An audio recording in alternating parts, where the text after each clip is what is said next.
In this video, we'll discuss the changes and features that were introduced as part of the upgrade to Capture One 21. Now, for those of you familiar with version 20 or even that of a version or two before, you're going to find most of the things in this video very familiar because not much has changed in terms of the way that you work. What has changed, however, is behind the scenes there have been a lot of improvements in terms of the way that sessions work and the speed of them, the way that catalogs import and the speed of that too. Also some changes to our workflow and obviously a couple of new tools and features that have been added into the mix. And in this session, we're going to cover all of those in total. So let's begin with how we start most of our work in Capture One, which is importing images. Now, a lot of this will apply to people using sessions as well as catalogs, but in this instance, I'm demonstrating it with a catalog import. This is the new import dialog box. A lot of things familiar, so the search box and the zoom and so on, and also all of your metadata and your tagging and so on the left. But the things that have changed is this way of wording on our import to dialog box. We've now got the change from saying current location and inside catalog to being add to catalog, which is leave it where it is, but put a reference in the catalog, or copy into catalog, which now means pick it up and insert it inside the catalog for a managed catalog system. That's to streamline it with other software to make it a little bit easier for everyone to understand what it's doing. In this case, I'm going to leave these images here and just leave them as add to catalog so they'll remain where they are, but put a reference inside the catalog. But the biggest change in this dialog box is the ability now to pick and unpick different images. So before, I used to have to hold down, in my case on a Mac, the command key and select individual images to import. Well, now we don't need to do that because I've got my pick and unpick tool. So I can pick here. I can still unpick here. But I can also go image by image with the space bar and choose which ones I want to import. And if I make a mistake and I actually want to import them all, just click on the Pick All button and it's going to bring them in again. So when I click on Import All, you're going to notice the first change, which is the speed of import now in Capture One, when our dialog box pops up, is vastly improved. So this is 400, they're about 24 megapixel files. It's going to bring those in, where are we, 10 or 15 seconds. And it's going to create our previews in probably less than a minute. That's pretty good compared to version 20 and certainly a lot better than where we were with version 12 before that. So with those importing, and actually I'm going to leave that going in the background, this little thing up here is going to carry on until that's finished. Let's move over to the main interface where we spend most of our time in Capture One. So let's start with this image here, and I'm going to go to my Exposure tab. Now the first giveaway that you're going to notice in Exposure is the white balance tool has now got these gradients on it.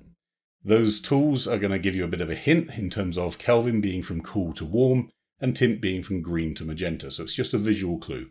The tool itself hasn't changed. It's just that visual aid that's there to help.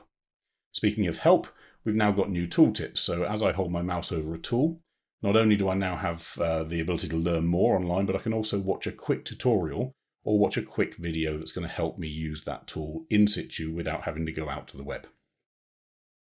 Now, let's look at functionality in terms of brushes, because this has been a bone of contention for a long time. I'm just going to switch this to a grayscale mask so you can see what's going to happen, and I'm going to create a new empty layer. And let's just go back onto our grayscale mask. So choosing a brush here, typically in the past, in order to change my brush size, I'd right click and change our size, our hardness here, or I could do it here in our brush settings on the left-hand side. Well, in version 21, not only do you still have the square bracket option, so left square bracket to make it smaller, right square bracket to make it bigger, you now have the option that matches other software to be able to control it with your mouse. So on a Mac, it's a combination of Control Option or Shift Control Option, and on Windows, it's a combination of Alt or Shift, and then a left click on a mouse or a right click on Windows, which will make more sense in a second. So if I want to make my brush bigger on a Mac, I hold down Control and Option and click. And then I can move left to make it smaller or right to make the brush bigger with my mouse. Or I can go up and down to make it softer or harder. If I now hold down the Shift key as well and move right, I'm going to make my opacity stronger. Move left, I make my opacity a little bit lighter, from 1 up to 100. And you probably guessed it, flow up makes the flow go stronger. Down makes the flow go less so. Now on a Windows key set, it's exactly the same up, down, left, right. It's just where I would hold down Control and Option for my size and softness or hardness of the brush. you guys are going to hold down the Alt and right click to do that. And where I would hold down the Shift Control option on a Mac to do flow and opacity, you guys would hold down the Shift and right click on yours on Windows and do the same movement with your mouse. So that's our brush made a little bit easier to use when we're actually in situ. So what about the new features that are actually released in version 21? And we're going to start with Speed Edit. So now we've gotten used to the idea of using our mouse and the scroller and the up-down movements to control things. Let's look at what we can do with Speed Edit. So Speed Edit itself is actually just a faster way of accessing these sliders. You can actually see the shortcuts that apply to Speed Edit by going into your Shortcuts menu. You can choose your Speed Edit keys. If you've created your own set of shortcuts, then you can start to put your new ones in here. If you want to change, for instance, Kelvin from being 1 to being number 6 or whatever, you can. But this is where all of those shortcuts are stored. That's where the reference for them is. And this is how they work. So Capture One's been designed now to recognize when I hold down one of these magic keys. And when I do and move the scroll on my mouse, it's going to affect the slider that corresponds to it. So let's take an example. Q for exposure. If I hold it down long enough, you can see down at the bottom of the screen, my exposure slider now appears. And as I scroll up with my mouse, I increase the exposure. As I scroll down, I decrease the exposure. And that's mimicked by the slider on the left.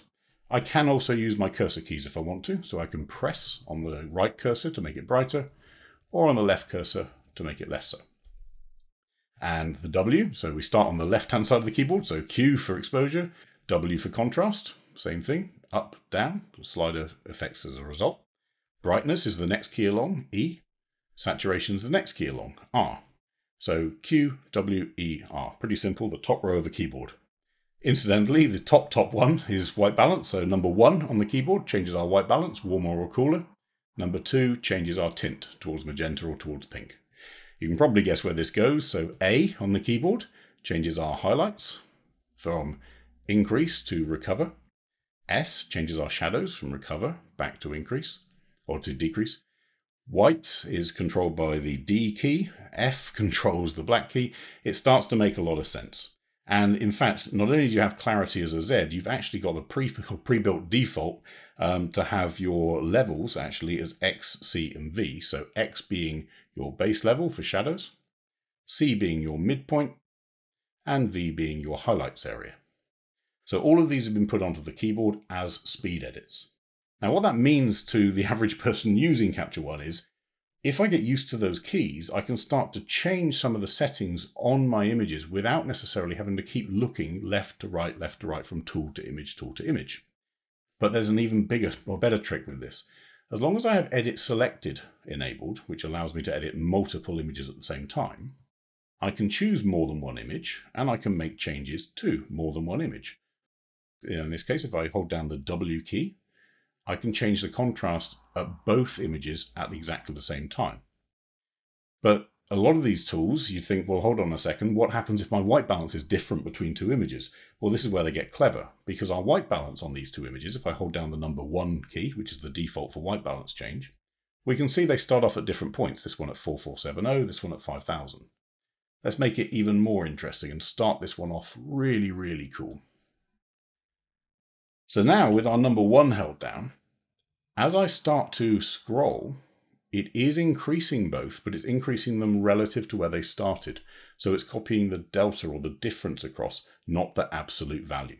So they have thought about all the possible scenarios where this could go wrong, and Speed Edit is designed to allow you to edit multiple images in similar ways, or more importantly, as you go from image to image, to be able to edit without necessarily having to worry about where my tools are.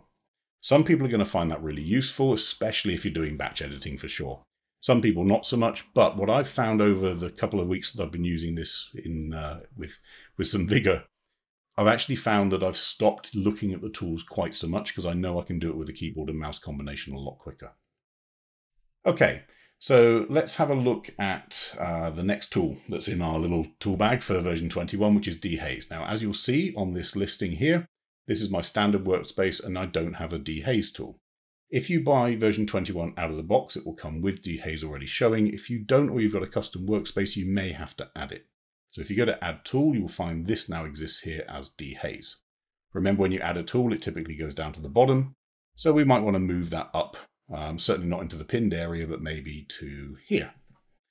Okay, so with our dehaze tool, let's pick on a cityscape. And let's go on to our area out here, which has a lot of haze. So first things first, you can absolutely do dehazing with very fine adjustments and very intricate details better with other tools than the standard dehaze tool that's been introduced with version 21. If you want to spend time in curves and clarity and levels and tweaking your image in a lot more depth, then you will get a better result than just a single slider. But in a lot of cases, the dehaze tool will get you to sort of 80% there with a couple of very quick clicks. That's where it's valuable. So let's take this image overall. Let's zoom out to start with. So let's just turn on our dehaze slider. By default, it's set to auto. Now what you're going to find is a couple of things. Number one, it may not get the colors completely correct, and we'll cover that in a second. Number two, your image is likely to look a little darker than you remember. The reason for that, let me just reset this, is that a lot of the lightness that came into the histogram here is actually the haze. So when we cut the haze away from the image, we're left with some of the darker tones. So you may find you actually have to start increasing exposure or maybe even playing with levels to bring back some of the lightness in the image. But we'll cover that in a second too. But this is the auto version of dehaze. So what Capture One has done is it's assessed this image and it's worked out what it believes is what's called your shadow tone. So in other words, a darker area of the image which is made lighter by haze. Now this is a good starter, so let's move this quite a way up. Let's really crank it up and zoom in down here. Now this is where we have a little bit of a problem, because let me just clone this variant to show you. And we're going to undo our haze on this variant. Now in this image here, which is the one without the dehaze function, we've got a lot more detail here in these buildings. It seems to be missing here. Same with the roof of this building. This building's lost a lot of the detail and depth and structure. In this one, the original one with the haze, it had a lot more. So what's gone wrong? Well, it hasn't gone wrong as such. It's just Capture One's decision in terms of what shadow tone to use may have been a little off. So that's why we have this little button here, which is the Pick Haze Shadow Tone function. And I can now pick on a different area of the image, and I can experiment with this as to where the haze actually sits in terms of what color. And you can see with that change there, or let's click on the roof here of this building, because we know that this roof was in haze. That's made everything now a lot clearer, but also kept all the detail. If we want to undo that, and I go back to auto, then it's going to go back to its auto version. If I want it to recalculate its auto shadow tone, then we've got the 3 dots here, and we can do that here too. In a lot of cases, you're going to find that it's better for you to pick the shadow tone manually to get the feel that you want. Now, that's all well and good, but I'm still not quite happy with this picture. And the reason is because there are still some other edits to make. So please don't fall into the trap of thinking that dehaze is a one-click wonder that makes your picture perfect when it wasn't taken in perfect situations. There are other things that we can do to improve it. So number one, we can increase a little bit of clarity on the picture just to help boost it a bit. Number two, and I'm just going to make this image a bit bigger so we can see it a bit easier. I'm going to do a lot of highlight recovery on this one at night. So let's go into our HDR section. I'm going to pull down highlights and I'm going to pull down whites so we get a lot of this detail back. Now, as a result, I end up with a pretty clean image as a result of those, 3 different clicks. I might still want to change some of our white balance, make it a bit cooler. I might want to change our tint a little bit. And I might choose, if I really want to pull up maybe some blacks and a little bit of shadow in there. But certainly, compared to the hazed version, we've got a lot more clarity in the scene. Whether or not you prefer to use that tool than doing it manually is completely your choice, but it's a method that's there and it's an easy way to get to sort of 70 or 80% pretty quickly. Okay, so talking about shadow tone, let's pick on a different image. Let's go to this mountain image, and this is one where you're going to have to be a bit careful. So let's zoom into, not that far, let's zoom into this mountain here that's covered in trees. So pretty hazy image for sure, and let's just do the auto dehaze. Now what that's done, unfortunately, is it's added a bit of a tint as well, or a bit of a color shift, as a result of getting rid of some of the haze.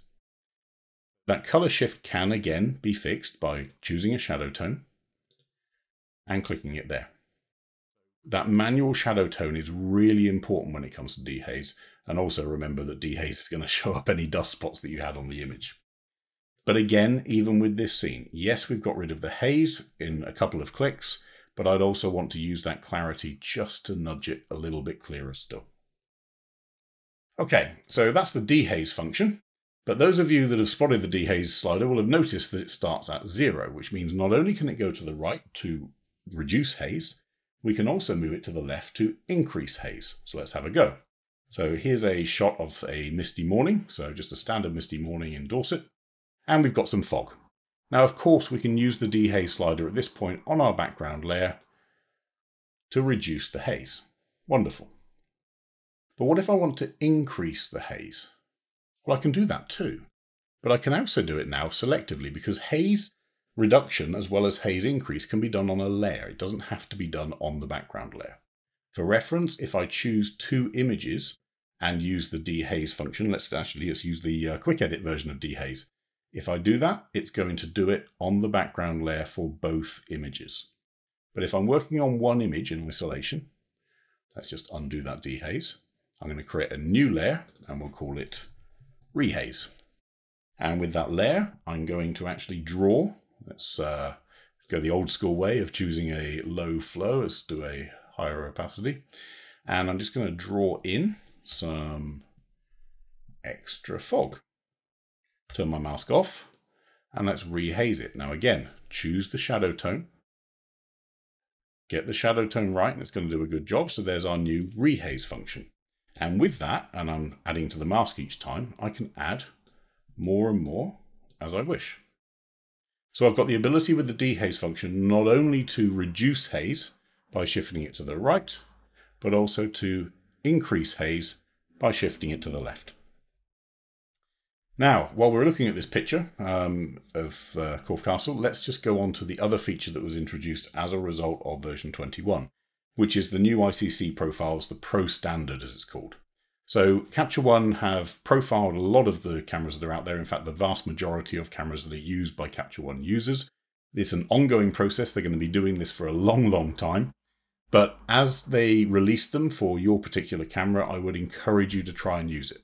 So let's switch to Pro Standard here. And in fact, just to show you, I'm going to create a clone of this variant and leave this one as it was.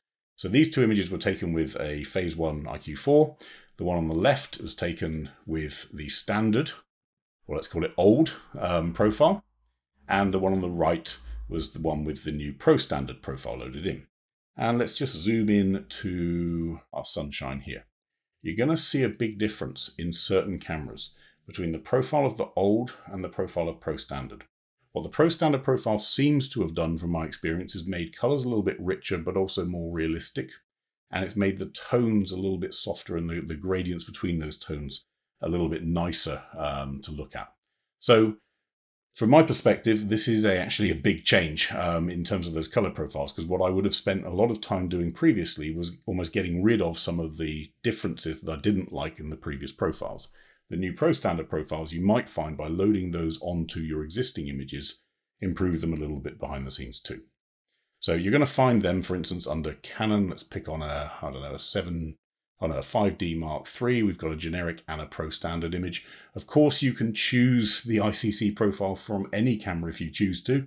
You can get some weird effects by doing that. But if your camera has a Pro Standard profile loaded in for it instead of the generic one, I'd encourage you to use that too from now on. And for version 21, that's pretty much it. So in summary, what we've got is an improved import dialog box for the catalog, improved catalog speed, improved session speed. The other thing that has improved in catalogs is when I go to locate a catalog, because I've moved it out, or the contents of a catalog, because I've moved it outside of Capture One, you'll find that locate function is actually up to 4 times faster now. And as it re-references all those images, it's a lot quicker and gets you back to working a lot quicker. So all of those speed improvements have happened. We've got the new tooltips, we've got the new white balance and tint setup. The brush size adjustments have been made a lot easier as a result of using the keyboard shortcuts.